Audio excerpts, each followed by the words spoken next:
The text message came on a Thursday afternoon while I was under the sink fixing a drip that had been bothering me for a week. My phone buzzed on the kitchen floor, and when I dried my hands and read it, I sat there on the cold linoleum for a long time without moving.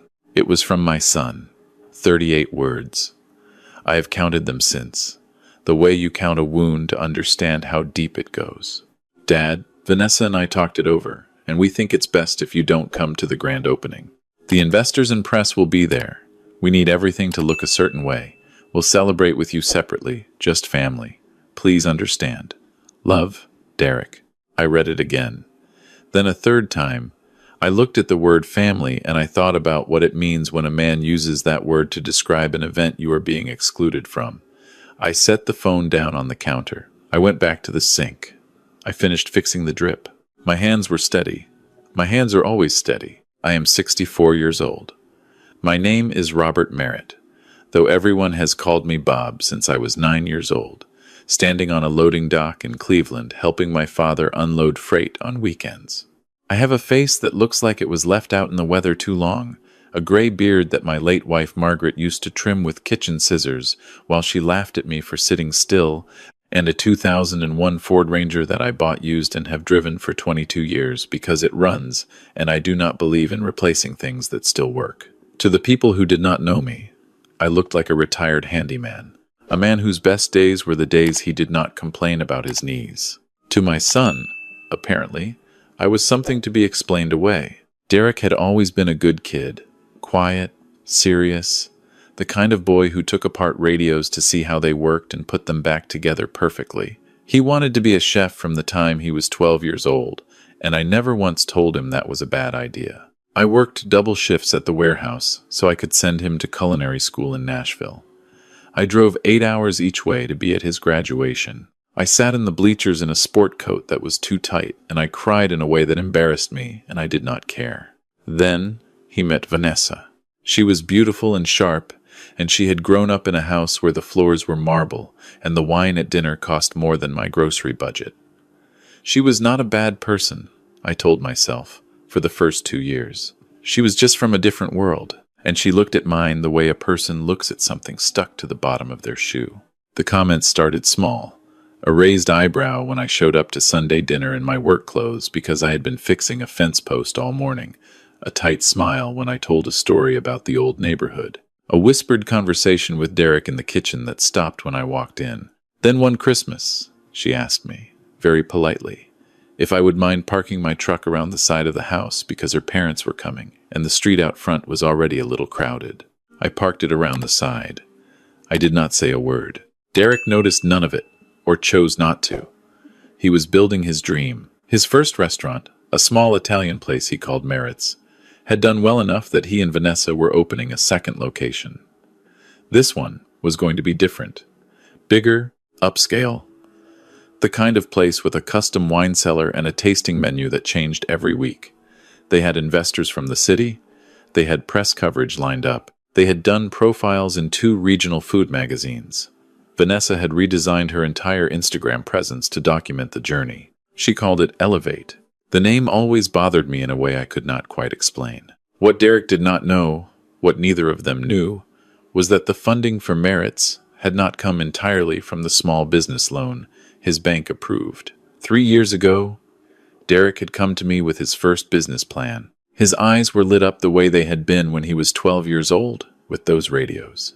He needed $40,000 to cover the gap between what the bank approved and what the build-out actually cost. I gave it to him, not as a gift, as an investment, quiet and legal, through an LLC my attorney had set up years before. I was a silent minority partner. Derek thought I was just a co-signer on one document. He thought the money had come from a refinancing I did on the cabin. He never asked too many questions. He did not want to feel like he owed his father more than he already did. I understood that. I let him believe what he needed to believe. When Elevate started coming together, Derek told me Vanessa had found an investor group that was covering 60% of the build-out costs. He was proud. He said they had done it themselves this time. No help needed. I smiled and I said I was proud of him. I did not tell him that one of the LLCs in that investor group had my attorney's name on a document he had never thought to look at. I also did not tell him that the commercial building on Fletcher Street where Elevate was going in had been purchased by a holding company I owned in 2019 after the previous owner contacted me through a mutual friend, and I paid cash for the note. I leased it to the restaurant group at market rate through a third-party management firm. I am a quiet man. I built things quietly my whole life. 2 days after that text message, I drove past the building on Fletcher Street. The renovation was stunning. Warm amber lighting behind floor-to-ceiling glass. A hand-lettered sign above the door. Valets in black uniforms, setting up a rope line for the Friday night opening. I sat in my truck across the street and watched workers carry in flower arrangements that were taller than I was. I watched Vanessa standing on the sidewalk in a camel coat directing it all. Her phone pressed to her ear, her laugh carrying across the street. She did not look in my direction. I drove home.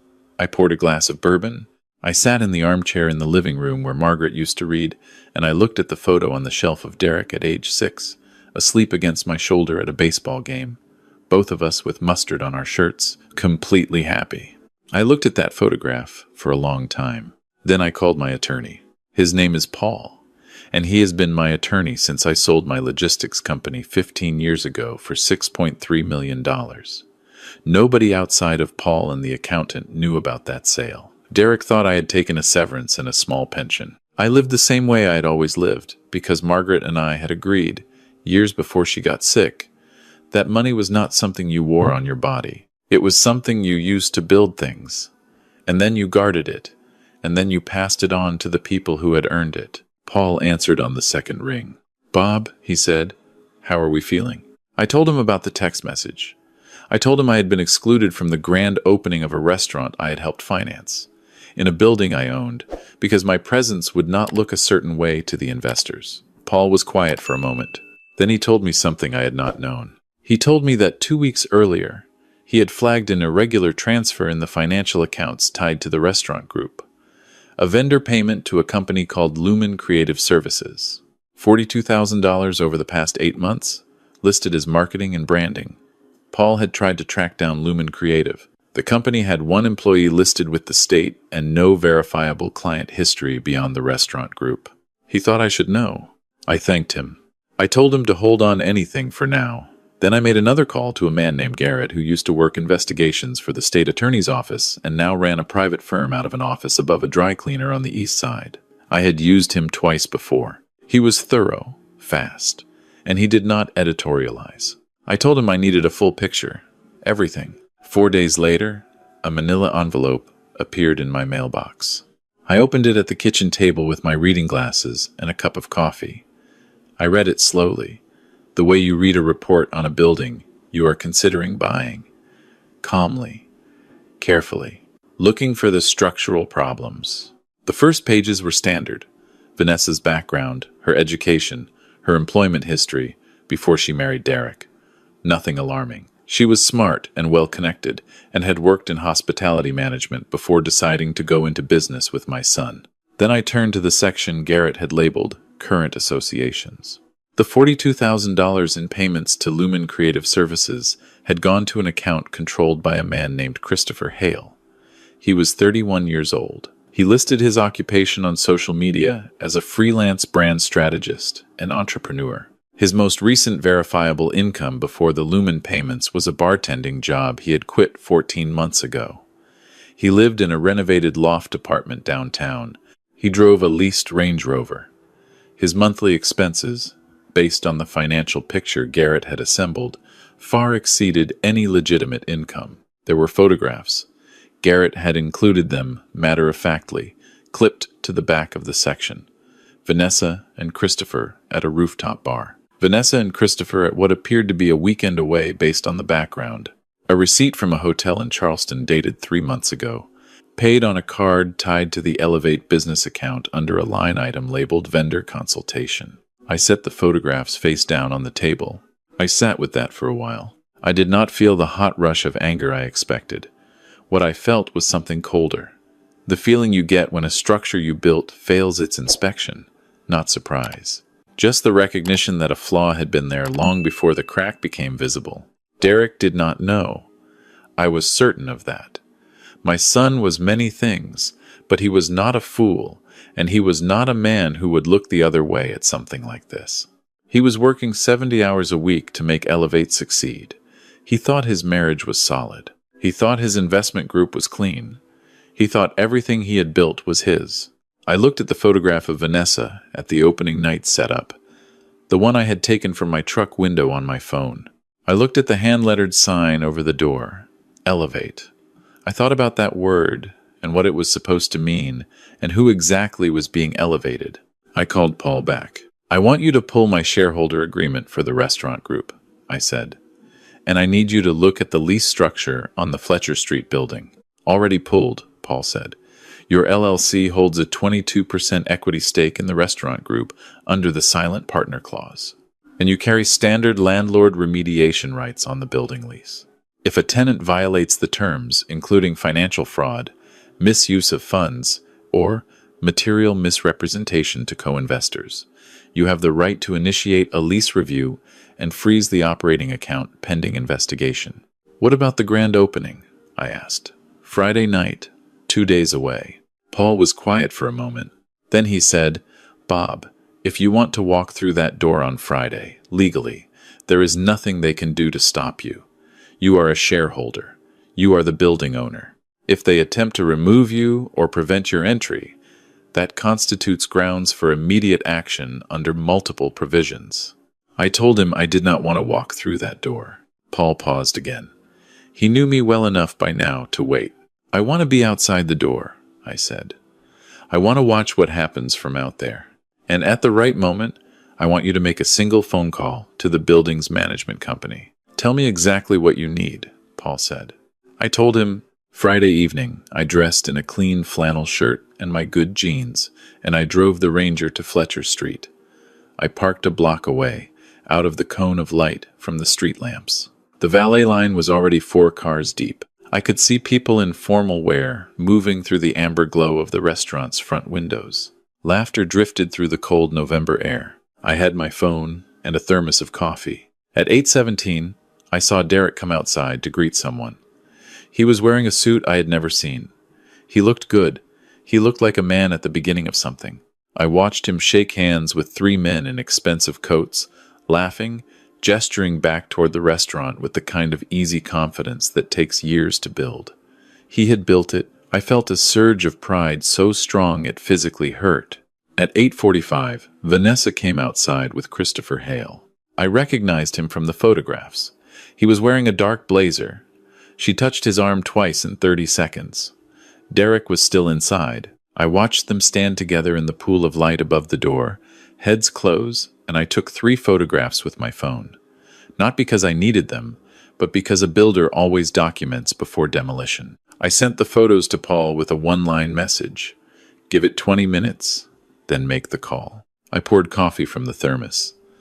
The night air was sharp and clean. I watched the valet's moving cars. I watched guests arrive, people whose names Derek had mentioned to me over the past year, the investors he was proud to have, the food critic from the regional paper, a couple of local restaurateurs he admired. My son's dream was fully lit and fully alive, 30 feet from where I sat. I took one more sip of coffee. Then my phone buzzed.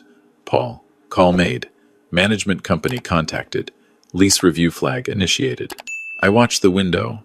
For 4 minutes, nothing changed. The amber light stayed warm. The laughter continued. The valets kept moving. Then I saw it. A man in a gray suit, the building's property manager, a man named Arthur who had worked for my management company for 6 years, pushed through the front door. He moved with the particular purposefulness of someone who does not want to be there but has no choice. He went directly to the front of the room. I could see him through the glass, speaking to someone I could not identify. And then the someone was pointing toward the back where I assumed Derek was. Derek appeared from the kitchen. I watched his face through the window as Arthur spoke to him. I watched the expression shift. The confidence drained out of it slowly, the way water drains from a level. He shook his head once. Arthur opened a folder. Derek took the papers.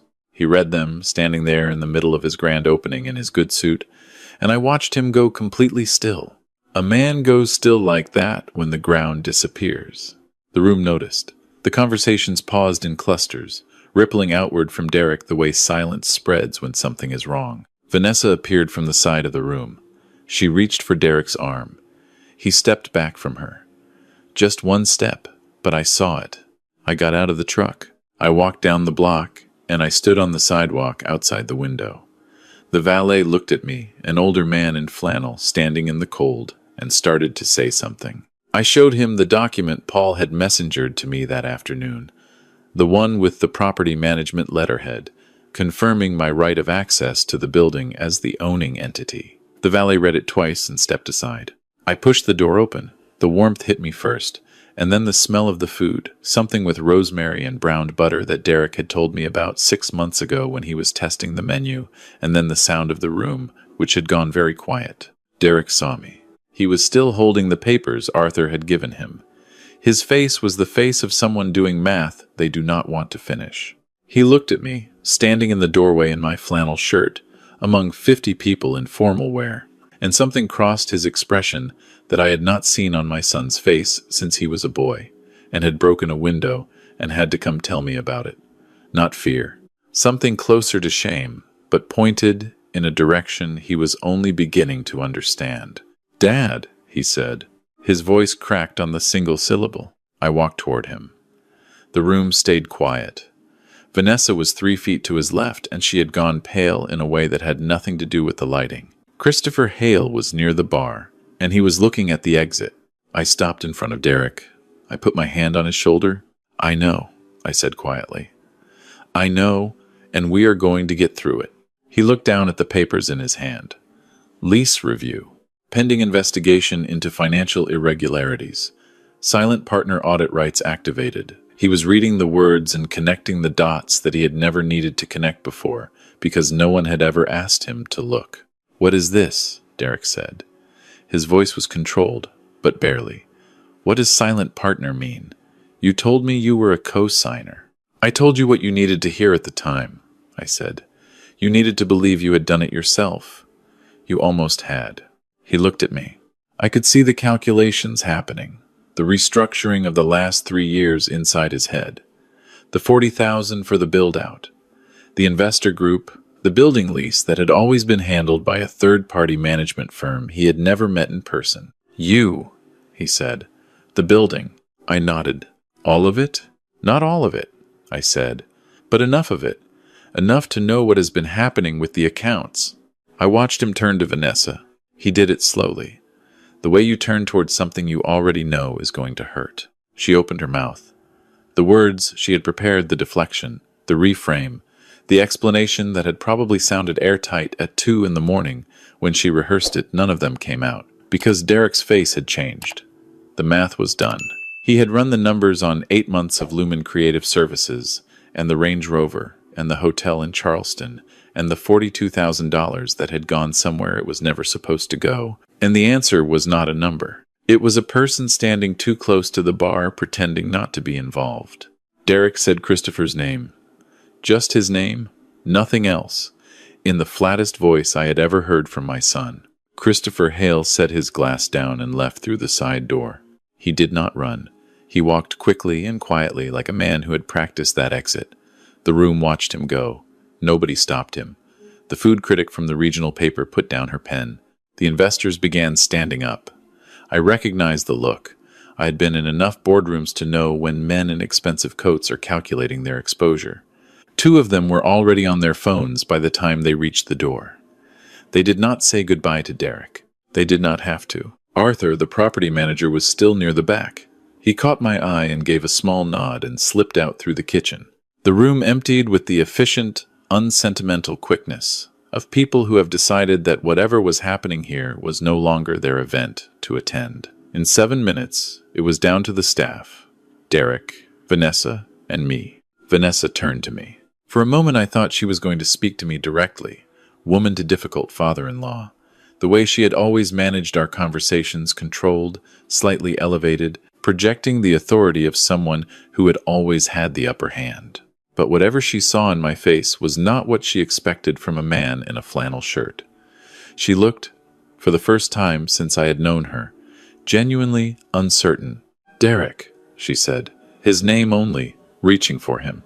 "Don't," he said. And in that single word I heard Margaret's stubbornness, the kind that did not raise its voice because it did not need to. He looked around the restaurant, the rosemary and browned butter still warm in the air, the hand-lettered menus on each table, the custom wine cellar he had designed himself along the far wall. He had built all of this. He had done that part. That part was real. He walked to the front door and held it open. "Vanessa," he said, "get your things." "I want to explain," she started. "You can explain to the accountant," Derek said, "and then to the attorney. Get your things." She picked up her coat. She picked up her purse. She did not look at me on the way out. The door closed behind her with a soft click. Derek stood at the door for a moment with his back to me. Then he turned around and walked back into the restaurant and sat down at the table nearest the bar. He put his elbows on the white linen and covered his face with his hands. I walked over and sat down across from him. One of the servers, a young woman who had been standing near the back trying to be invisible, quietly brought 2 glasses and a bottle of bourbon without being asked. I looked at her and nodded. Derek poured. He did not look up. "How long have you known?" he asked. "About the money? A week," I said. "About who was taking it? 4 days. And you waited until tonight." "I needed to see it clearly first," I said. "I needed the full picture. I did not want to come to you with suspicion. I wanted to come to you with facts." He was quiet. He turned his glass in a slow circle on the tablecloth. "Why didn't you tell me you were the silent partner?" he said. "When I told you about the investor group, when I thought we had done it on our own? Because you needed to believe that," I said again. "And it was mostly true. I gave you the seed. Everything you grew from it was yours. The skill is yours. The menu is yours. The 2 years of building merits from nothing is yours. I filled a gap in the paperwork. I did not build this." He looked up. His eyes were red, but his jaw was set. He had Margaret's jaw. "What happens now?" he said. "To the restaurant. To the building." I pulled the second folder from my jacket. Paul had prepared it that afternoon. I set it on the table and opened it to the first page. "The Lumen payment stopped today," I said. I walked him through the audit rights, the process, what could be recovered and what was likely gone. I told him about the lease structure and what my actual ownership position was in the building. I told him the investor group would pull out. That was already happening, but that the equity position they vacated could be restructured.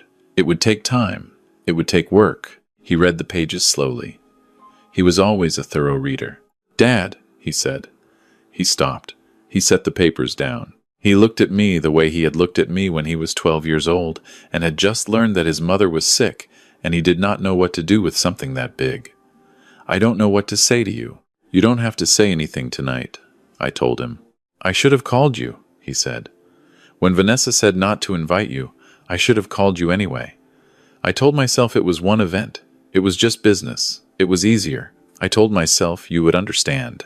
"I would have understood," I said. "That is the problem." He nodded. He understood what I meant. I picked up my glass. The bourbon was good. Derek had chosen well. I looked around the restaurant.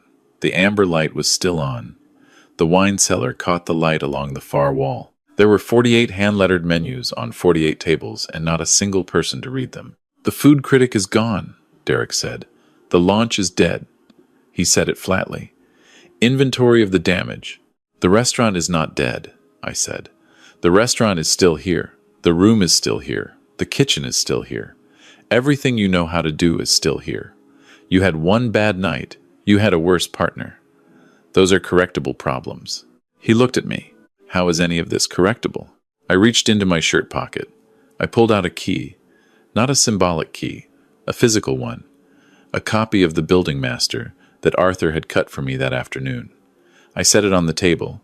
"Because you own it now," I said, effectively. "I am restructuring the holding on the building into a joint trust, my name and yours. It transfers to you on my death or on your request after a 5-year operating period. The building is an asset. Derek. Whatever happens with the investors, whatever happens in court with the accounts, you have real property under your feet. He stared at the key. Why are you doing this? He said. I didn't invite you tonight. I let her push you out, and I went along with it because it was easier. I have been letting her push you out for 2 years. Every Sunday dinner, every time you showed up in that truck, every time she made a face, and I pretended not to see it. I let it happen. I know, I said. So why are you here? He said. Why did you come through that door when you could have just let the whole thing fall and walked away and been right? I looked at him. I thought about Margaret in the apartment on Broad Street in 1988, with a 6-week-old Derek and no money, and the city outside the window, and both of us equally terrified and equally certain that we were going to figure it out anyway.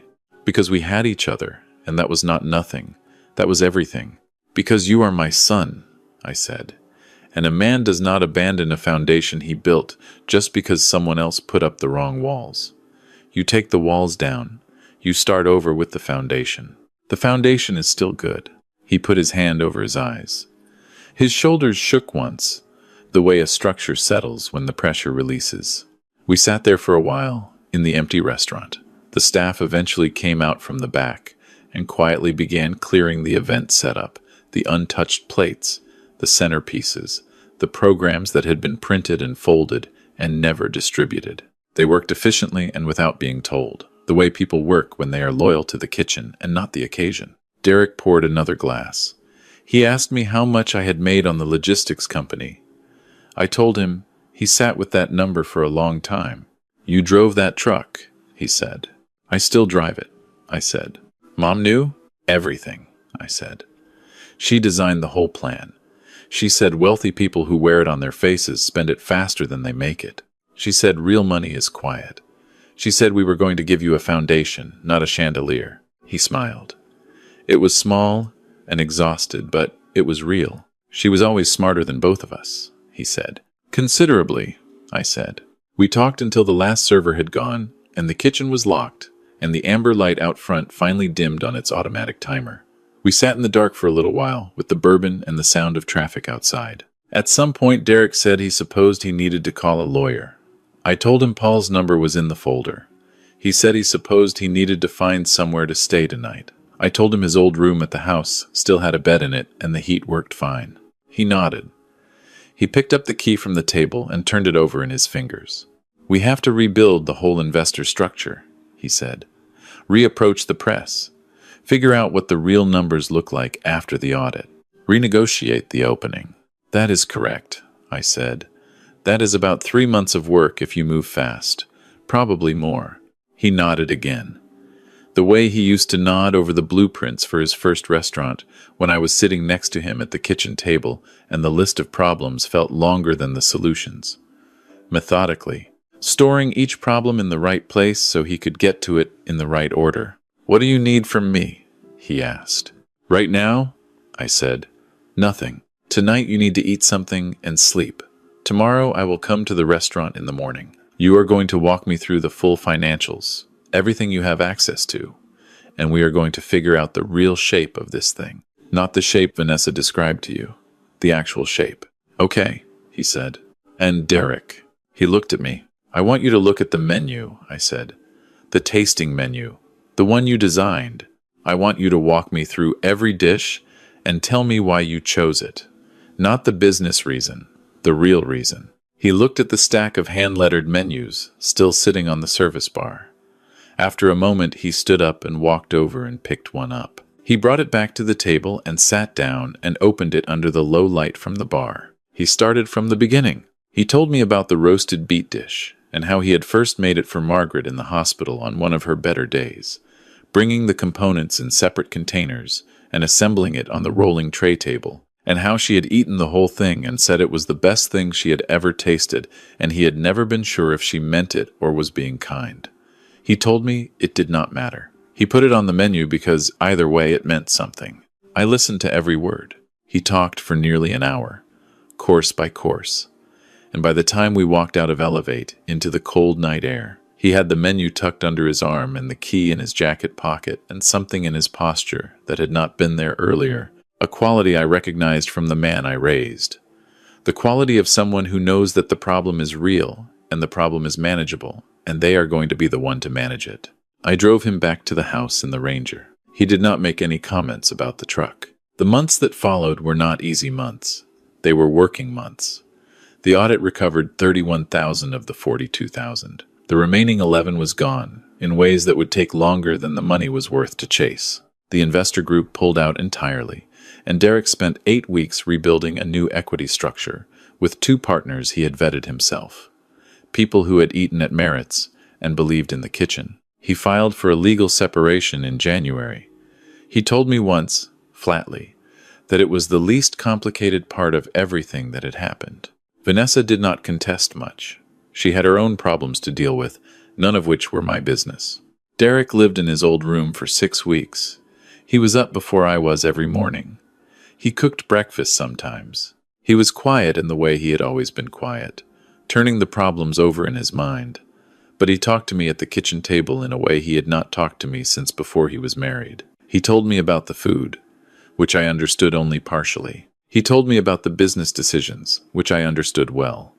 He told me once that he did not understand how I had watched Vanessa edge me out of his life for 2 years without ever saying anything about it. I told him that I had learned from Margaret that you cannot tell a person what to see. You can only stay in the room until they are ready to look. He thought about that for a while. Then he said, "I'm sorry, Dad," not as a formality. He said it the way you say something when you mean it precisely and have already spent time measuring the weight of it. I told him I knew. I told him the account was settled. Elevate reopened on a Thursday in April. No press event, no investor gala, no rope line. Derek sent me a text message that morning with a single line. "Opening for dinner at 6. Reservations full. Your table is at the bar." I wore a clean flannel shirt. I drove the Ranger. He was behind the pass in the kitchen when I came in, calling tickets in the calm, clipped way that meant the kitchen was running well. I sat at the bar, and a server brought me a small glass of something cold that Derek had poured for me himself. The beet dish came out first, assembled carefully on a plate that was understated and right. I ate every bite. Later, near the end of service, Derek came out of the kitchen and sat beside me. He was still in his chef's coat, the one that said "Elevate" above the chest pocket. He was tired in the specific way of a man who has done good, hard work, and knows it. "The critic came back," he said. "She was at table 7. "I know," I said. I watched her eat. He looked at me. One corner of his mouth moved. "You're going to tell me you saw that from the parking lot?" "From my truck," I confirmed. "Windows down." He shook his head. He was smiling. From across the restaurant, the server who had brought the bourbon the night of the failed opening passed by and caught Derek's eye and gave him a small thumbs up. He nodded back. I looked around the room. Every table occupied. A low hum of real conversation, the kind that happens when the food is good enough that people forget to perform. The wine cellar along the wall, lit from inside, doing exactly what Derek had designed it to do. I thought about a loading dock in Cleveland when I was 9 years old. I thought about Margaret in a studio apartment with a baby and no money, and the absolute certainty that we were going to be fine. I thought about what it means to build something, not to own it, not to display it, but to lay the frame and pour the concrete and step back and let someone else make it into something you never could have imagined. The sign outside said "Elevate." I had never fully understood the name. Sitting there in my flannel shirt with the bourbon and the beet dish and my son beside me in his chef's coat, I thought I was beginning to. Not every building that comes down should stay down. Sometimes the demolition is just the clearing of the ground. Sometimes the most important thing a man can do is stay close enough to hand his son the tools when the foundation is finally ready. I picked up my glass.